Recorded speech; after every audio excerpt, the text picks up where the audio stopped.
Welcome to the Engaged by Design podcast, where we drive innovation and engagement, and we strive to engage more learners more effectively. I'm Dr. Michael Cottom, joined by my co-host, as always, Dr. Vernon Smith. It's great to be with you, Michael. In our last episode, we visited with Dr. Michelle Loyet and talked about anthropology, a superpower, and agile sprints at Webster University. Yes, and as we continue the conversation into this episode, Michelle shares her perspective on managing from the middle, building coalitions across departments, and she helps us understand why invitation works better than coercion in leadership. So true, so true. And you'll hear about her background in roller derby, which shaped her leadership in surprising ways. So let's jump back into the conversation. I have a question for you around managing in the middle. I'm hearing you talk about going to deans, going to the VPs, and going to others. And I do remember, I think, a book on your shelf about managing up, if I remember right. And I always wondered It was actually kind of a joke book. It was called Throwing the Elephant, that I think someone wrote almost as a kind of a satirical thing. It was a book about managing up, and even though it was humorous, even though it was written kind of this how to throw the elephant being your boss. I recognized my name in there. Yeah, I saw that. Yeah. Again, it was one of those things where, we find little shiny bits that resonate with us, and the idea of managing up and there are legitimate books written on managing up. None of them were as funny as Throwing the Elephant. But we definitely gathered those sorts of things and stitched pieces of that into our work as well. So when you're in the middle, I'll be a little touch more specific. When you're in the middle, as you are now, and we all were, in our earlier podcast, we recognized that the middle is like everything, because everybody has someone you're reporting to, someone you're trying to serve, the people you're trying to manage, to direct, to lead. And then you have these peers or these colleagues across the institution. And most universities and colleges have this matrix of authority, power, hierarchies, all of these things. And you're managing it without the title or the formal power to move things forward. In the middle, you still have to move things forward, right? So if you were to think of, 1, 2, 3 tips, if you're kind of new coming into a director position or one of those other positions, what are the things you've learned about managing up, managing across, and managing down? Because they're all important. I think that it's probably a term that we overuse, and sometimes we don't always necessarily understand what we're saying when we say it, but the whole aspect of buy-in.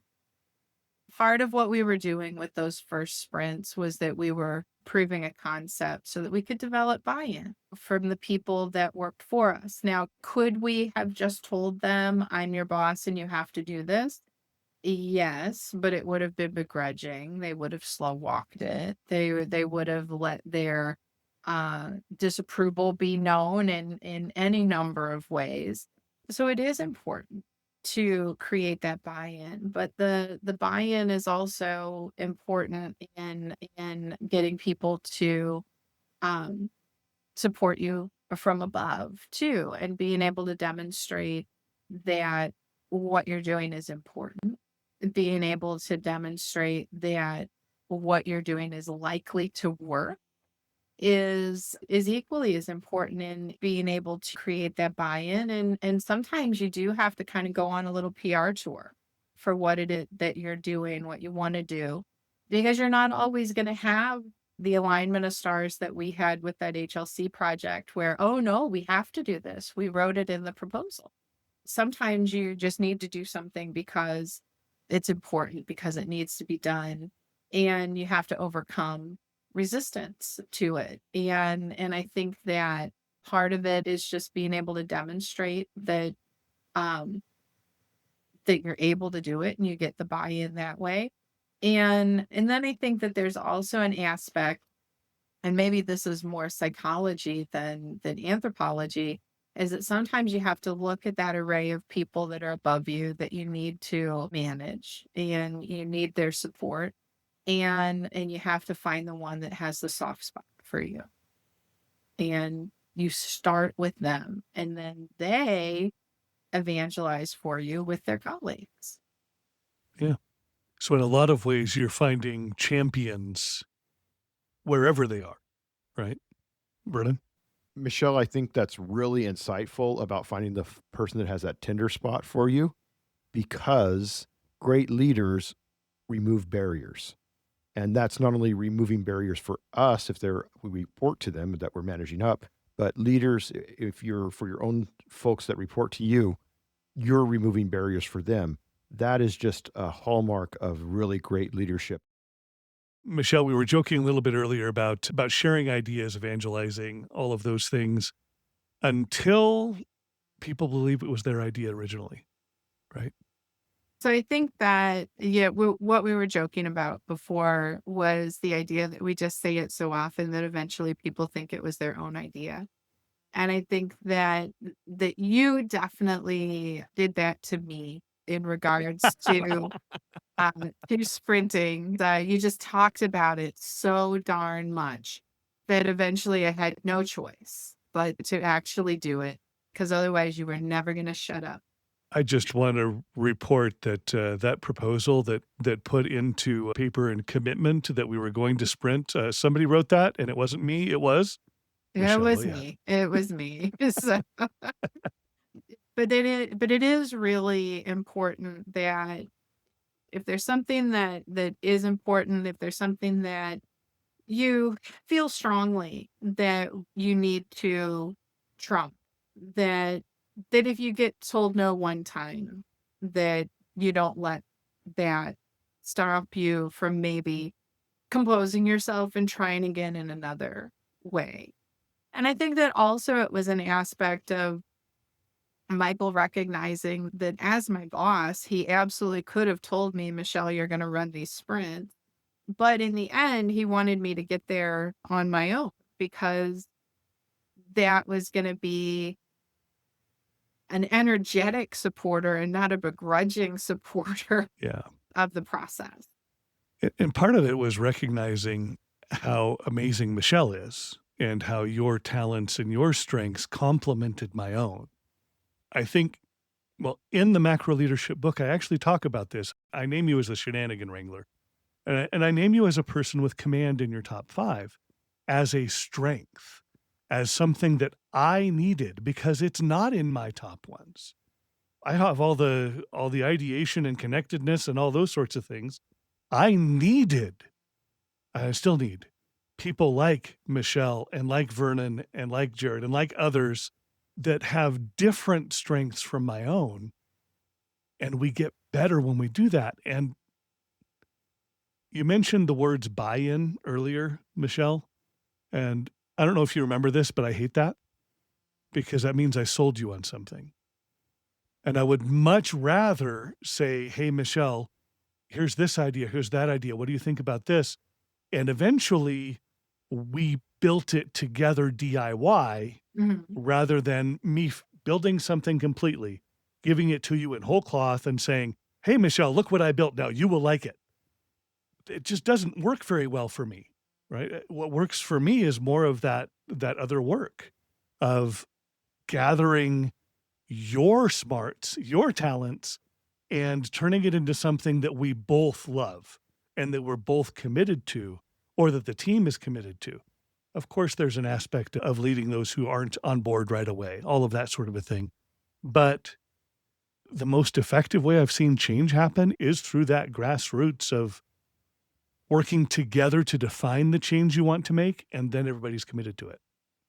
I would point out I would point out another leadership principle that you're both describing here, and that is the value and the real leadership flow when you're inviting individuals to do something versus coercing them.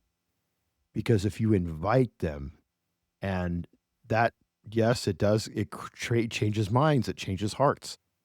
The invitation is very different than saying, you will do this. Being invited to do something gives folks agency, it gives them power, and it tells them to bring their whole selves to the project. And I think you have a really strong leadership principle that you're both describing. There's a reason that I still count Michelle as one of my best partners I've ever had. And yeah, she says I was her boss, but that's just baloney, you know. We were partners in title, yes, but we became partners very quickly because of how we were able to coordinate, come together, align our thinking, align what we wanted to do. And then we weren't two individuals, we were a team that Okay. was able to make something big happen. I couldn't have done I couldn't have made the changes I did at Webster without Michelle and without others as well, but she just happened to be my right hand a lot of that time. So If you're using your formal title to get things done, you've disempowered yourself. You've actually disempowered yourself if you're leaning on that. It's advocating, it is convincing, it is being really, really thoughtful and understanding the person enough that you can invite them Mhm.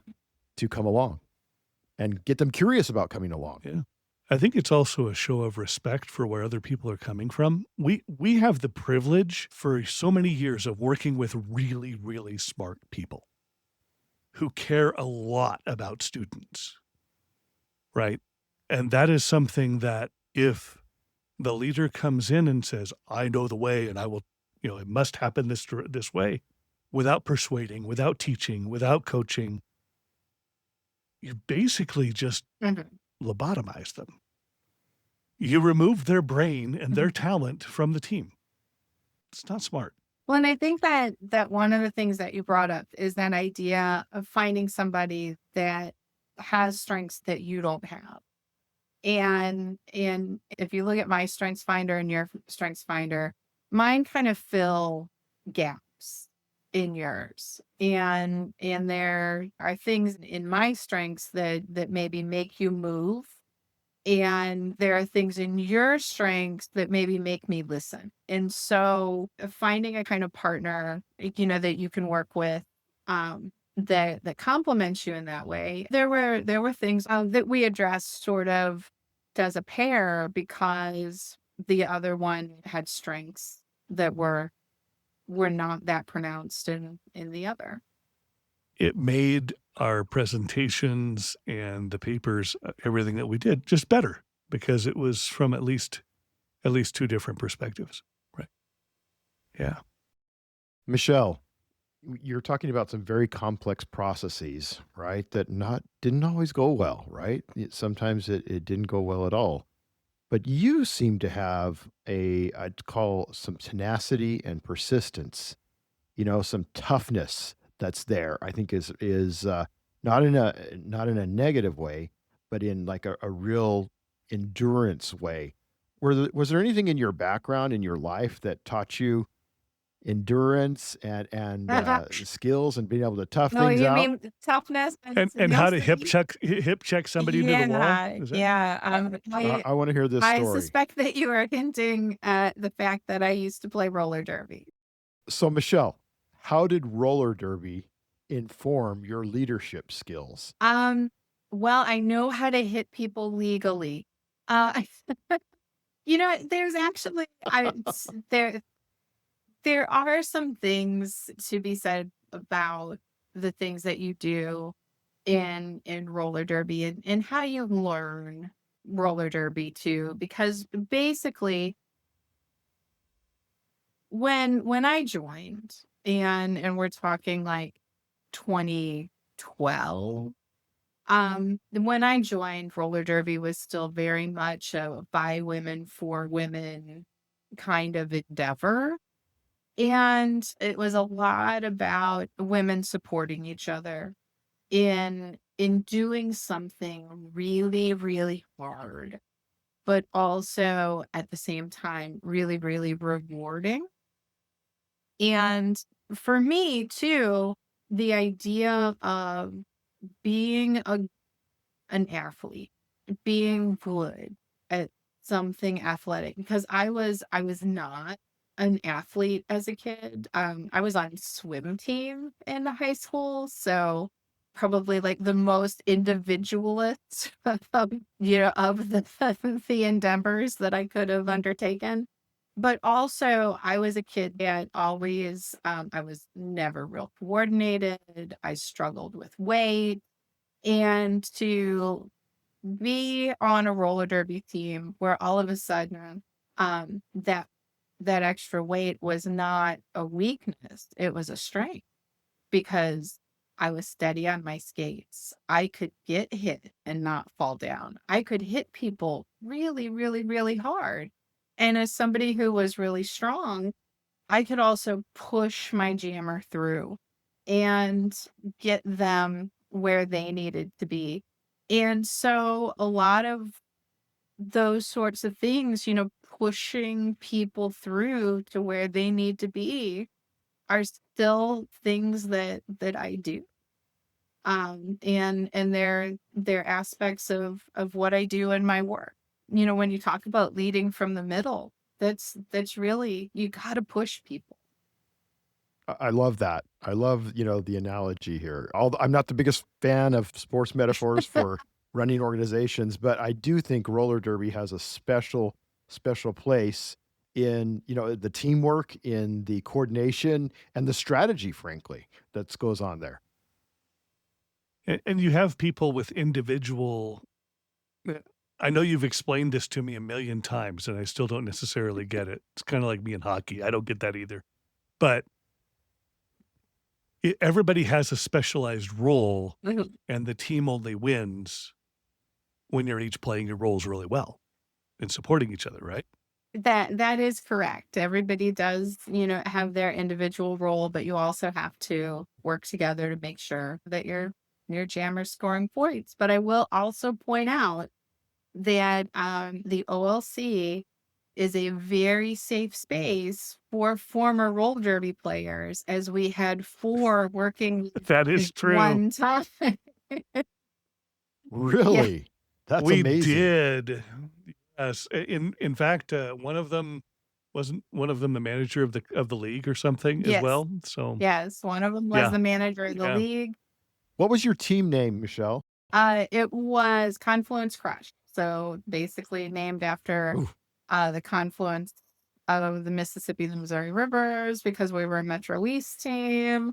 But we But crush the being the crush. important word. The crush. And That do you wanna crush. share your name? Confluence Oh, crush. I was fender bender.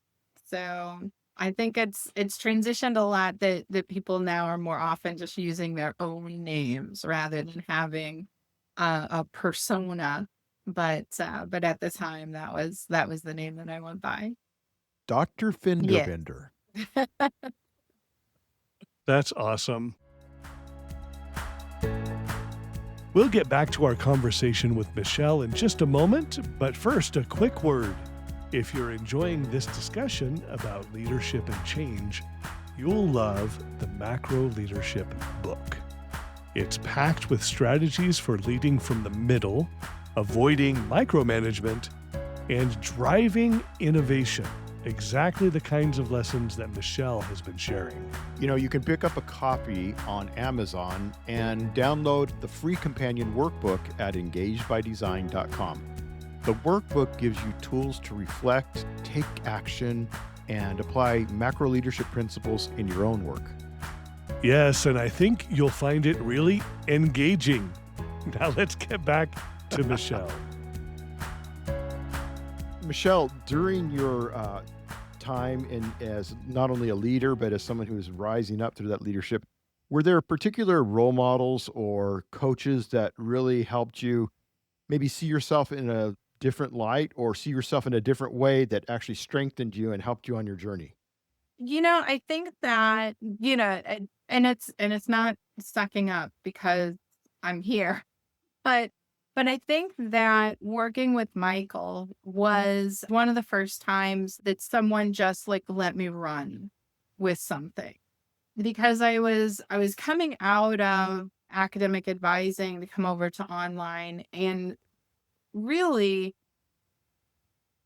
if there are two departments on campus that are sort of like at either end of like the traditional versus ideational, it really is. At that time, advising was, they had a really traditional approach to the work that they did. And I struggled in that environment. And after having been there 6 years, was really ready for my next challenge. And I believe that after Michael came to Webster, I took him to lunch, or told him that he was taking me to lunch. On day And one. then also yeah, on day one, we went to lunch, and I told him that he needed to hire me if he wanted to get anything done. And he did. Uh, I will admit that when you said that, I was like, "Huh, I'm not hiring her." But and one of the many times you proved me wrong, you know? Oh yeah, yeah. So, because very soon after that, you had that job opening that I applied for. So, That's awesome. So I want to hear about so this is a thing. This might be a team building activity that we can give to the listeners. I want to hear because I participated once in Yelp Roulette. So can you explain how Yelp Roulette works? Yelp Roulette is something that Michael and I started doing because we were traveling a lot with work, and we had been going to a lot of conferences. And at that time, university had like 45 different metro and military campuses. And we had responsibility for the military campuses for a while. So we were doing a lot of traveling, and kind of keep ourselves sane. We invented a game that we called Yelp Roulette, where we would both go into Yelp and find what looked to us to be the strangest restaurant, but had at least 4 stars. And we would go there. As long as it had 4 stars, it didn't matter what it was, but we would go to the strangest one that we could find as long as it had 4 stars. I think that was how we found, um, in Orlando, we found a place that had like every version of taco that you could possibly imagine. Um, Ah, Also in Orlando was the Colombian Italian fusion restaurant with the chicharrone pizza. Uh, A and and I and think Michelle Michael wow. didn't know liked what more than me. chicharrones were, and so we ordered it. No, I thought it was bacon. But I think that our crowning achievement with Yelp Roulette was when we were in the suburbs of Washington, D.C. We found an Afghan restaurant, and we pulled up to this place in what looked like a deserted strip mall. And it looked like it was completely dark.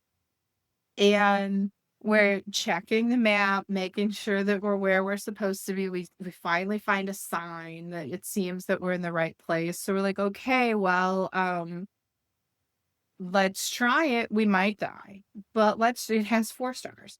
Um, and we open the door, and inside this strip mall was this amazing restaurant. The reason it looked deserted was because it had these enormous like velvet curtains covering all the windows. And inside it was like um an amazing like tent. Like it was draped with like velvet and brocade, and we go in and sit down. And there's hardly anybody else in the restaurant.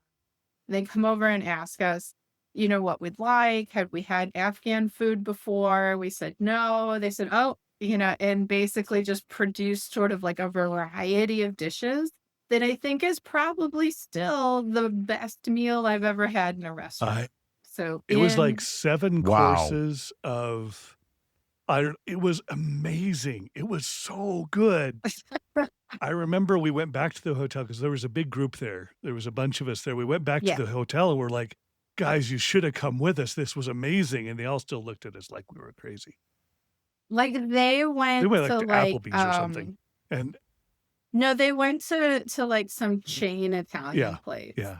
and it was like, ah. And I think between the 2 of us, we probably paid $50 or something. It was ridiculously Yeah, it inexpensive, was not. and it has to be about the best food I've ever had in my life at one of those in any of those places like that. It was just amazing. Yeah. That's awesome. We'll have to find the restaurant and put It it in was our near notes for everyone in the DC, It was in Virginia Springfield, area. Springfield, Virginia. Virginia, yeah, yeah. But The literally, the Okay. strip mall looked deserted. There was it Yeah. Well, I we hope it's still were, there after COVID it's and been things like several that. years. I don't know if it's, Vernon, you're still over there. You could, you I might might have to have to check just it drive out, over. see if, but yeah, that was fun though. Get brushed up on my pashto. It was one of those and things that we and learned toddy. across many cities that if you asked the local people and you didn't go to a chain, that you could find something really interesting and really fun. We never missed. It No. was like we called it Yelp Roulette, but there was never anything that we went to that wasn't just really good and different. Yeah. I mean, it might be gas station barbecue, but it was still Oh, really that was good. but it was alleged to be the best barbecue in Texas, and so we drove like 45 Yes. minutes outside of San Antonio and ended up at Yeah. a gas station, and, yeah, it was good. I know a gas station Thai restaurant in Leesburg, Virginia that is Yeah. amazing. One more Yeah. question. Okay. Michelle, Webster University, like where Michael and I had experience at American Public University, which includes American Military University, Webster was a military serving institution and had a long and very, very high quality history of providing great degrees for the military. And of course, you had many, many locations where you were on base and helping others. Is there something that you're seeing these days that we can do to better help and support the student success of military students? I think that when we talk about military students, the best thing that we can do is help them really maximize their TA and VA that they have available to them.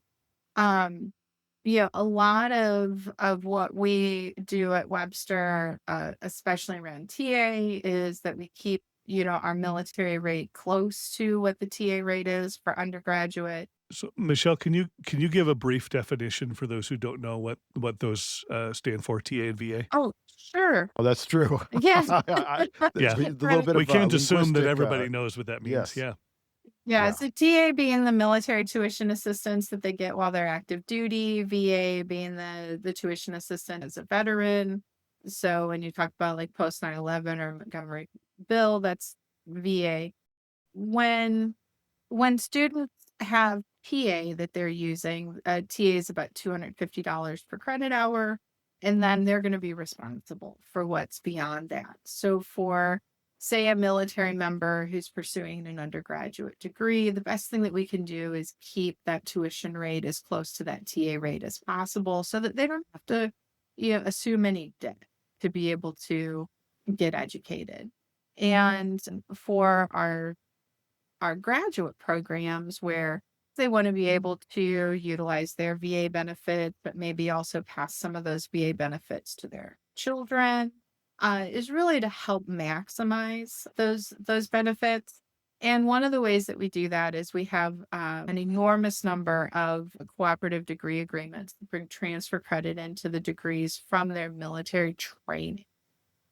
So they might be able to bring in 12 to 15 credit hours from training that they had to do anyway, as a member of the military, to be able to give them that leap forward with their graduate degree, their ability to move through the degree quickly, and help them to maximize their VA benefits so that if they wanted to pursue another degree later, if they wanted to pass those benefits to a spouse or a child, that they didn't have to use their entire benefits package available for that one degree. So I think that in terms of being a military friendly institution, it's important to recognize kind of what the parameters are that we're working with military students, but also understanding what they value to be able to help them move forward as well. Yeah, I love the combination you're talking about there, right? Controlling the costs, which if we can, right? They haven't raised the TA rate for decades You now. know, Um, but also the credit for prior learning, and recognizing that credit, I think, is a real success. I think that's critical for the military. We have to recognize real world skills, and those knowledge, skills, and abilities that they take from that military domain and bring it into the academia. It's just as valid, if not more, because it's practical. Mhm. Love Yeah. that. It's both. We talk about the iron triangle a lot. There's an access play there, right? And there's also a cost thing there. It really addresses both of those.